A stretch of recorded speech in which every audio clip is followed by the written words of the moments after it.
तर नमस्कार मंडळी, आपली आवडती मालिका म्हणजेच बाई तुझा आशीर्वाद या मालिकेत आता आपल्याला खूप असा वेगळा, भयानक आणि जबरदस्त असा ट्विस्ट पाहायला मिळणार आहे.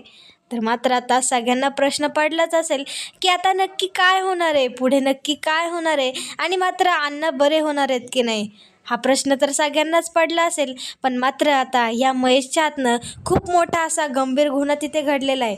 पण मात्र आता या गुन्ह्याची त्याला शिक्षा मिळणार आणि त्याला मात्र आता अटक होणार हे निश्चितच आहे. पण मात्र आता चंद्रकांत देशपांडेंचा मुलगा येतो, त्यामुळे आता हे चंद्रकांत देशपांडे गप्प तर बसणारच नाही. पण मात्र आता ते त्यांच्या मुलाला वाचवण्यासाठी काय काय करणार आहे, कोणकोणत्या थराला जाणार आहे, का आता हे ते अवनी आणि अण्णांच्या पायाशी येणार आहे, हे सगळं आता आपल्याला या व्हिडिओत पाहायला मिळणारच आहे.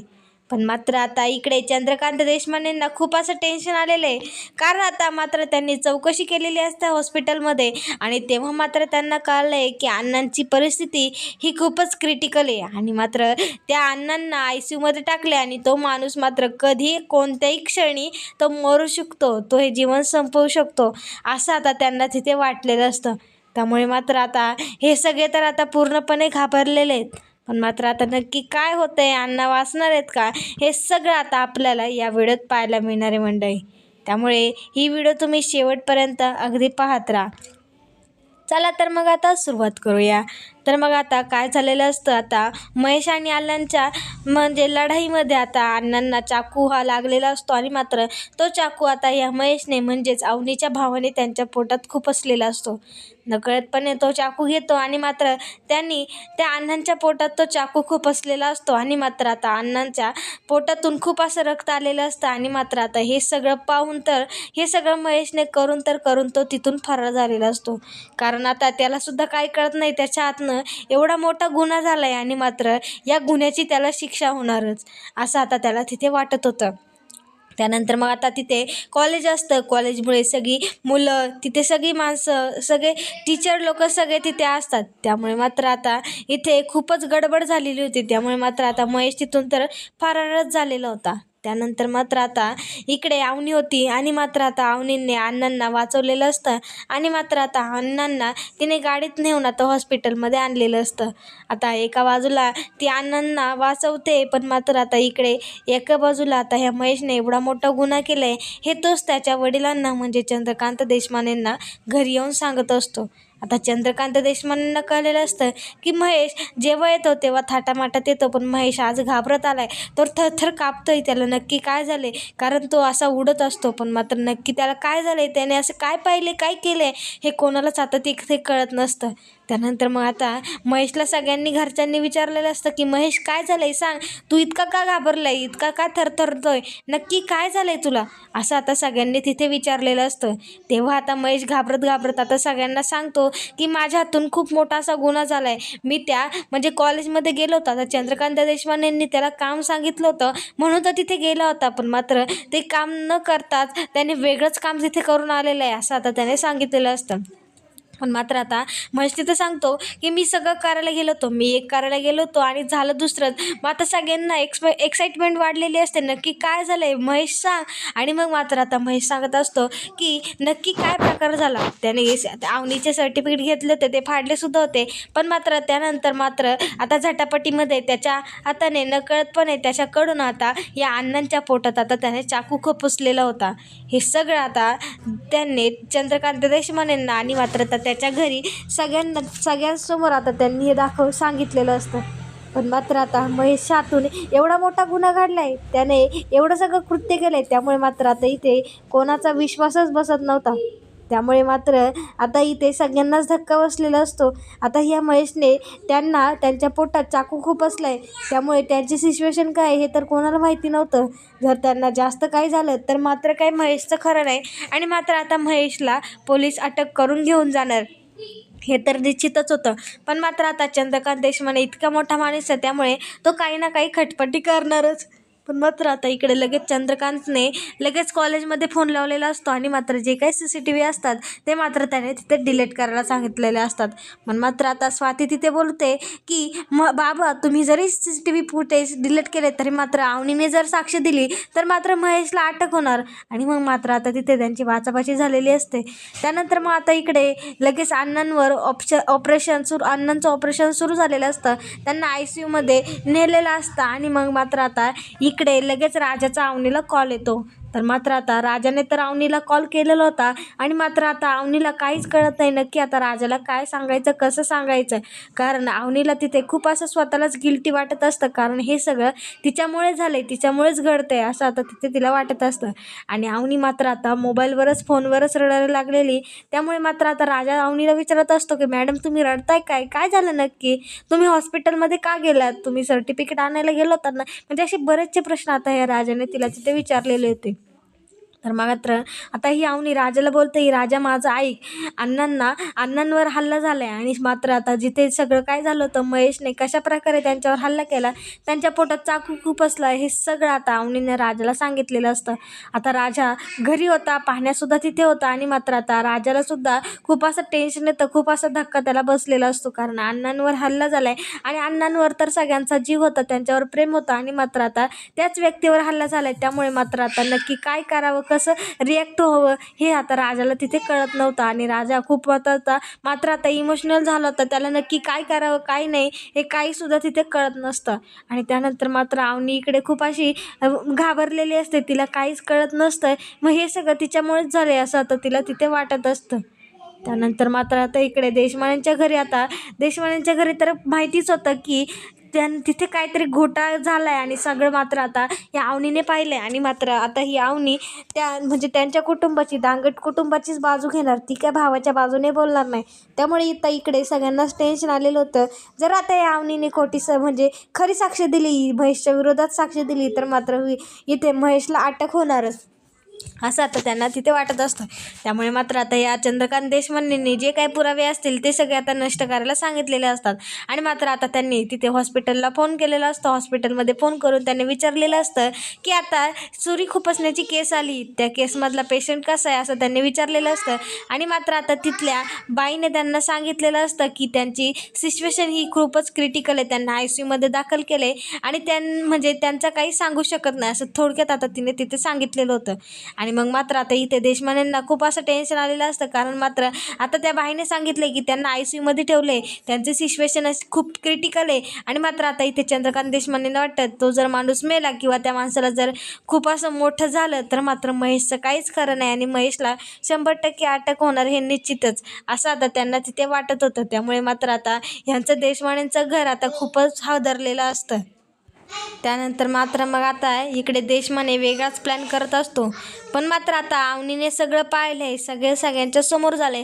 त्यामुळे मात्र आता अवनी ही खऱ्याची साक्ष घेणार आणि मात्र आता अवनी अण्णांच्याच बाजूने उभी राहणार, अण्णांच्याच बाजूने साक्ष देणार. थोडक्यात अवनीने सगळं जे काही खरं झालेलं असतं तेच मात्र आता ती सांगणार असते. आणि मग मात्र आता खूप डॉक्टरांचे प्रयत्न करून आता अण्णांनी सुद्धा रिस्पॉन्स दिलेला असतो आणि मात्र आता अण्णा खूप मोठ्या अशा संकटातून बचावलेले असतात. पण मात्र आता इकडे सगळ्या घरच्यांना कळतं आणि मात्र आता हे चौघे भाऊसुद्धा आता हॉस्पिटलमध्ये निघालेले असतात. पण मात्र अजून काही लोकेशन आलेलं नसतं आणि मात्र आता त्यांचा जो काही धांदरटपणा आहे तो आता तिथे सुरू झालेला असतो. आणि मात्र आता धान्यसुद्धा तिथे आलेला असतो आणि मात्र ते सगळे आता निघालेले होते. पण मात्र अवनीने या सगळ्यांना घरीच थांबवलेलं असतं, घरी थांबा बोलते आणि मात्र अवनीच आता त्यांना म्हणजे अण्णांना घेऊन घरी येणार होती. पण मात्र आता अवनी तर म्हणजे अण्णांचं ऑपरेशन सक्सेसफुल झालेलं असतं, त्यांचा जीव वाचलेला असतो. पण मात्र आता त्यांचा जीव वाचतोय ही तर पोलीस केस ठरणार आहे. त्यामुळे मात्र आता तिथे हॉस्पिटलमध्ये पोलीस आलेले असतात. आता पोलीस का आलेले असतात तर मात्र आता पोलीस तिथे अण्णांचं स्टेटमेंट घेण्यासाठी तिथे आलेले होते. आणि मग मात्र आता पोलिसांनी तिथे अण्णांचं स्टेटमेंट घ्यायला सुरुवात केलेली असते. तर मग आता अण्णांनी सगळं पहिल्यापासून जे काही घडलेलं होतं ते मात्र आता अण्णांनी सगळं काही पोलिसांना सांगितलेलं होतं. आणि मग मात्र आता या सगळ्यामध्ये महेश देशमाने हा दोषी हे सुद्धा आता पोलिसांना तिथे कळलं होतं. त्यामुळे मात्र आता पोलिसांकडे काही दुसरा पर्याय नसतो. जरी चंद्रकांत देशमाने हे जरी किती मोठे माणूस असले तरी मात्र अवनीची बाजू जी काय आहे ती खऱ्याची, सत्याची. त्यामुळे मात्र आता ही अवनी तर ओढूनच धरणार आणि मात्र आता महेशला ती अटक करूनच देणार. कारण मात्र आता जेव्हा अवनीचं काही ना काहीतरी चांगलं होत असतं तेव्हा मात्र आता यांच्या देशमानेतलं घरातलं कोणी ना कोणी येतं आणि मात्र काही ना काहीतरी घोळ घालतं आणि मात्र अवनीचं स्वप्न तिथेच थांबून जातं. तिथंच असा डॉट येतो. पण मात्र आता अवनीने आता पूर्णपणे ठरवलेलं असतं की आता पुढचं पाऊल उचलायचंच. काही झालं तरी पाहायचं नाही की तो तिचा भाऊ होता वगैरे, असं काहीच पाहायचं नाही. कारण आता प्रकरण हे कोणाच्या तरी जीवावर बेतते आणि हे प्रकरण आता अण्णांच्या जीवावर बेतले. त्यामुळे अण्णांवर आता हे अवनीचा सुद्धा जीव असतो. त्यामुळे मात्र आता इकडे लगेच तिने माघार घेतलेली नसते आणि मात्र आता तिने पुढचं पाऊल उचललेलं होतं. त्यामुळे मात्र आता इकडे अण्णा बरे झालेले असतात. अण्णांचा जो अण्णांवर येणारं जे काही संकट असतं ते मात्र आता संकट अण्णांनी पार केलेलं असतं. त्यानंतर मग आता पोलीस आलेले होते आणि अण्णांनी तर त्यांचं स्टेटमेंट दिलेलंच होतं. त्यामुळे मात्र आता पोलीस लगेच आता इकडे देशमानेंच्या घरी आलेले असतात आणि मात्र आता या पोलिसांनी लगेच आता या महेश देशमानेंना अटक करण्याची जे काही म्हणजे प्रोसेस असते ती मात्र आता त्यांनी केलेली होती आणि मात्र ते आता पोलीस आता त्या चंद्रकांत देशमानेच्या मुलाला म्हणजे महेश देशमानेला अटक करण्यासाठी घेऊन आले होते. पण मात्र आता ते महेश तर त्यांच्या घरात नसतो आणि मात्र आता चंद्रकांत देशमाने पोलिसांना सांगतात की महेश घरात नाही आहे म्हणून आणि तो सकाळपासून घरात आलेलाच नाही. म्हणजे असं खोटं सांगून ते पोलिसांना तिथनं लावून देतात. पण मात्र महेश तर घरातच असतो हे तर आपल्याला माहिती आहे. पण मात्र आता हे खोटं सांगत असतात. पण मात्र आता पोलीससुद्धा हुशार असतात आणि मात्र आता पोलिसांनी घराची झडती घेण्यासाठी सुरुवात केलेली असते आणि मात्र आता झडती घेतानाच आता त्यांना महेश तिथे सापडलेला असतो आणि मात्र आता पोलिसांनी त्या महेशला घरातूनच उचललेलं असतं आणि मात्र आता त्याला अटक केलेली असते. पण मात्र आता महेशला तर अटक झालेली आहे आणि मात्र आता त्याला कोणत्याही कारणाने तिथे वाचवता येणार नाही. कारण जे काही पुरावे आहेत ते मात्र पूर्ण या महेशच्या विरोधातच आहेत. त्यामुळे मात्र आता इथे देशमानेंना सुद्धा काहीच करता येणार नसतं. आता देशमाने एक मोठा माणूस आहे त्यामुळे तो केससुद्धा लावतो, वकील वगैरे लावतो, जामिनावर तरी सुटका होईल का हे सगळं पाहत असतो. पण तरीसुद्धा आता या महेशची सुटका होणार नसते. तर का मात्र आता जे काही पुरावे असतात ते मात्र मजबूत असतात आणि जोपर्यंत अवनी आणि अण्णा ही केस मागे घेत नाही तोपर्यंत काही महेश सुटू शकत नाही, असं आता इथे चंद्रकांत देशमानेंच्या वकिलांनी सुद्धा सांगितलेलं होतं. त्यामुळे मात्र आता अवनी आणि अण्णा हे कधी केस मागे घेतील याची आता वाट पाहण्याशिवाय त्यांना काहीच हालचाल करू शकत नव्हते. त्यामुळे मात्र आता इथे स्वाती आणि स्वातीची आई आता या चंद्रकांत देशमानेंना सांगत असतात की अहो बाबा आता नक्की काय करायचं, महेशला तर पोलीस अटक करून घेऊन गेलेत आणि मात्र अवनी ही केस मागे घेईल का नाही मला काहीच शक्यता नाही, ती केस मागे नाही घेऊ शकत, असं आता म्हणजे त्यांचं बोलणं चालू झालेलं होतं. पण मात्र आता इकडे चंद्रकांत देशमानेंकडे एकच पर्याय असतो की अवनी आणि अण्णांशी बोलून त्यांच्या पायाशी येऊन त्यांना सांगायचं, त्यांना कन्व्हिन्स करायचं की ही केस मागे घ्या आणि मग तुम्ही जर केस मागे घेतली तर माझा मुलगा सुटू शकतो.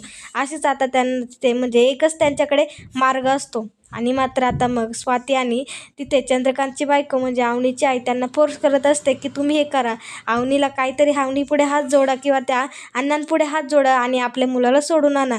कारण आपला मुलगा जर आतमध्ये राहिला तर मग आपण काय करायचं, एवढी जी तुमची इमेज आहे, एवढा पैसा पाणी त्याचा काय उपयोग, असं सुद्धा आता तिथे अवनीची आई बोललेली होती. त्यामुळे मात्र आता इकडे चंद्रकांत देशमानेकडे तर कोणताच काही मार्ग नसतो, हाच एक मार्ग असतो. त्यामुळे मात्र आता इकडे देशमाने म्हणजे चंद्रकांत देशमाने आता अण्णांना तर या अवनीने घरी आणलेलं असतं आणि मात्र आता लगोलगच आता चंद्रकांत देशमाने सुद्धा आता दांगटांच्या घराच्या तिथे आलेले असतात आणि मात्र आता ते घरात घुसलेले असतात आणि मात्र आता जसे हे चंद्रकांत देशमाने घरात आलेले असतात तेव्हा मात्र आता चौघे मुले हे आता त्यांच्यावर धावून निघालेले असतात. पण मात्र आता इथे ते अवनी येते आणि अवनीने मात्र आता तिच्या वडिलांना चांगलाच जाब विचारलेला असतो. ती आता तिथे बोलते की एवढं सगळं करून तुमचं पोट भरलेलं नाही का, आत्ता आणखी तुम्ही काय करायला आले ते, असं सुद्धा आता तिने तिथे जाब विचारलेला असतो.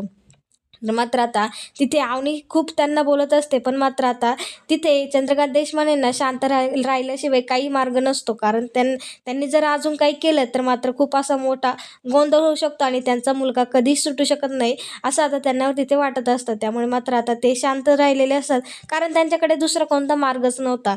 आणि मग मात्र आता तिथे त्यांनी अवनीला हात जोडलेले असतात, तिच्या पाया पडत असतात आणि मात्र अण्णांच्या सुद्धा इथे चंद्रकांत देशपांडे पाया पडलेला असतो की तुम्ही ही केस मागे घ्या. तुमच्यामुळे मुलगा तुम्हाला पुन्हा कधीच परत त्रास देणार नाही याची जबाबदारी मी घेतो. आणि मात्र त्याला या केसमधून बाहेर काढा. तुम्ही ही केस मागे घ्या, त्याच्यावर केस दाखल करू नका. असं आता पाय म्हणजे हात जोडून पाय पडून आता असं या चंद्रकांत देशपांडेंनी अण्णांकडे मागितलेलं असतं. आणि मात्र आता ते अवनीला सुद्धा बोललेले असतात की तुला आमचा कधी त्रास होणार नाही.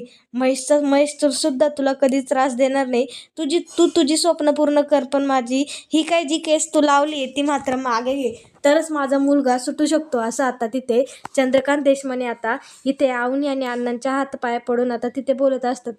तर मग मात्र आता पुढील भागात आपल्याला असं पाहायला मिळणार आहे की आता इथे तर त्यांनी हातपाय जोडलेच आहे, पण मात्र आता अवनी आणि अण्णांनी केस मागे घेतली की नाही आणि मात्र तो महेश सुटलाय की नाही हे सगळं आता आपल्याला पुढील भागात पाहायला मिळणार आहे. त्यामुळे पुढील भाग पाहायला विसरू नका आणि आजचा व्हिडिओ जर आवडला असेल तर लाईक कमेंट शेअर करायला विसरू नका आणि आपल्या चॅनलला नक्कीच सबस्क्राईब करा. धन्यवाद.